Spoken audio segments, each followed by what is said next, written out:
কনফারেন্সের মহতারাম সভাপতি, মঞ্চে উপবিষ্ট কেন্দ্রীয় নেতৃবৃন্দ, আমরা একেবারে শেষ পর্যায়ে চলে এসেছি। ঠিক এই মুহূর্তে দীর্ঘ বক্তৃতা করার কোনো সুযোগ নেই।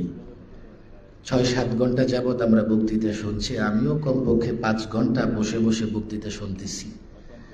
নেতৃবৃন্দ ওনারা বলতেছেন খতম করো না ভাই। ঠিকই খতম করার সময় চলে আসছে। তবে একটা কথা অনেকেই বলে নাই, যেটা বলার দরকার ছিল। আমার মনে হয়েছে এটা বাদ রয়ে গেছে। সবাই বলে যে ফ্যাসিবাদ বিরোধী আন্দোলন শুরু করেছে হেফাজতে ইসলাম। আমি বলি শুধু শুরু করে নাই, শেষটাও হেফাজতে ইসলামই করেছে।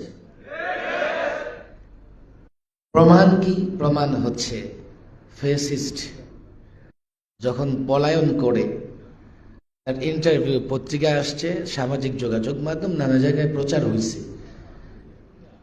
সে যখন পলায়ন করছে তখন বাহিরে সাদা জুব্বা পরা দাড়িওয়ালাদের দেখছে। সাদা জুব্বা দাড়িওয়ালা তো হেফাজতের নেতা কর্মীরা। সত্যিকার অর্থেই সে দেখছে, যদি না দেখতো পালাইতো না। সেটা হেফাজতের কর্মী হোক আর আল্লাহর কুদরতি কোনো শক্তি হোক। হেফাজতে ইসলাম ফ্যাসিবাদ বিরোধী আন্দোলন শুরু করেছে, শেষও করেছে। ফ্যাসিবাদ রুখবে, প্রতিরোধ করবে। বাংলাদেশে এই ফ্যাসিবাদ আর ফিরতে পারবে না। আমি ডক্টর ইউনূস সাহেবের সরকারের প্রতি দৃষ্টি আকর্ষণ করে বলছি, আমার একাধিকবার টেবিলের বৈঠকেও বলেছি, ফ্যাসিবাদের বিরুদ্ধে ব্যবস্থা নেন, তার দোসরদের বিরুদ্ধে ব্যবস্থা নেন।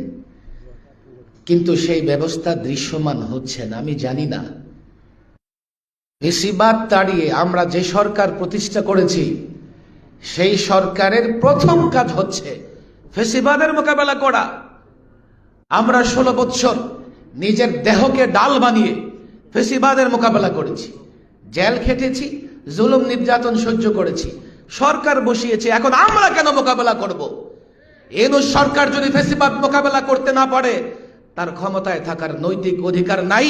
নির্বাচন ফেব্রুয়ারিতে নয়, ডিসেম্বরে দিয়ে তাকে দেশ ছাড়তে হবে। ফ্যাসিবাদের প্রতিধ্বনি শোনা যাচ্ছে, পদধ্বনি শোনা যাচ্ছে। এখন কেন বিএনপির অত্যন্ত